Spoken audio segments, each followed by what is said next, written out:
Welcome to the deep dive. Today we're getting into something that feels very current, very cutting edge. AI, artificial intelligence, and its role in warfare. It's evolving incredibly quickly. It really is. And you flagged some interesting material on Palmer Luckey and Anduril. Yeah, the Oculus guy, right? Now focused on military tech. It definitely caught my eye. Exactly. Quite the pivot. Oh. And it feels like a really crucial time. You know, AI isn't just digital anymore. It's shaping physical defense capabilities. So our mission for this deep dive then is to try and understand Lucky's vision, the tech behind it, like Anduril's platform, and, well, the big ethical questions that pop up. Precisely. We're drawing mainly from that piece on AI, warfare, ethics, and innovation to sort of frame this. Okay, let's start with the core tech. Anduril's Lattice AI platform. It sounds comprehensive, almost like an all-seeing eye. Yeah, that's a decent way to put it. Think of Lattice as this incredibly powerful integrator. Yeah. It's designed to hoover up data from everywhere on a battlefield. Everywhere. Satellites, drones, sensors, troops on the ground, just a massive amount of information. And the key thing isn't just collecting it, it's how fast Lattice can process it, analyze it, and build a clear picture. To help humans make decisions faster. Well, yes, but it goes beyond that. That rapid analysis is what really underpins their move towards autonomous weapons systems. Right, autonomous weapons. That phrase alone, it definitely gets your attention. Luckey makes this case, though, that these smart weapons could actually be safer. How does that work? Well, the argument revolves around target discrimination. The idea is that an AI processing far more data, far faster than a human, could theoretically be much better at distinguishing, say, a combatant from a civilian. Theoretically reducing collateral damage. That's the pitch. Fewer mistakes, fewer civilian casualties. Though it's fair to say the source material does bring up questions about how reliable that would be in, the chaos of actual combat. And it's not just ground systems. The source talks about autonomous fighter jets, too. Aircraft without pilots making combat decisions. It is a massive leap, yeah.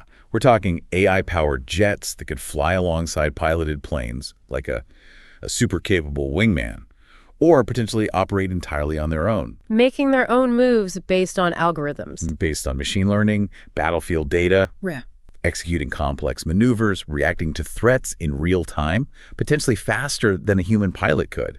The idea is quicker response, potentially keeping human pilots out of the most dangerous situations. But this leads straight into the really thorny ethical stuff, doesn't it? Accountability. If an autonomous drone or jet makes a mistake, a lethal one, who's responsible? That's the absolute core of the ethical debate highlighted in the source. How do you assign responsibility when the decision maker is an algorithm? The whole concept of killer robots operating without direct human control over lethal force is, well, it's deeply controversial. So how does Luckey or Anduril respond to those pretty fundamental concerns?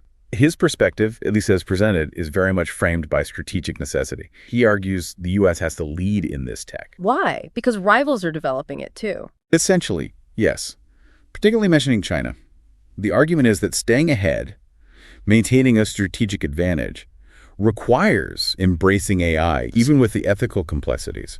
It's a sort of develop it responsibly before someone else develops it irresponsibly line of thought. And this isn't just theoretical, right? You mentioned Anduril has tech already out there. Exactly. The Roadrunner drone interceptor, for example, is mentioned as being in use. It's a system designed to autonomously take down other drones. So AI identifying and neutralizing threats on its own, already happening. It demonstrates how fast this is moving, from labs and concepts into actual deployed systems.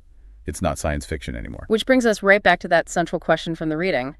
How comfortable are we, really, with machines making these life and death decisions? Yeah, and the source doesn't pretend there are easy answers. You have this potential for maybe greater precision and maybe reduced risk to your own forces, but weighed against these huge questions about autonomy, control, and unintended consequences. So, summing it up, AI is undeniably changing warfare fast.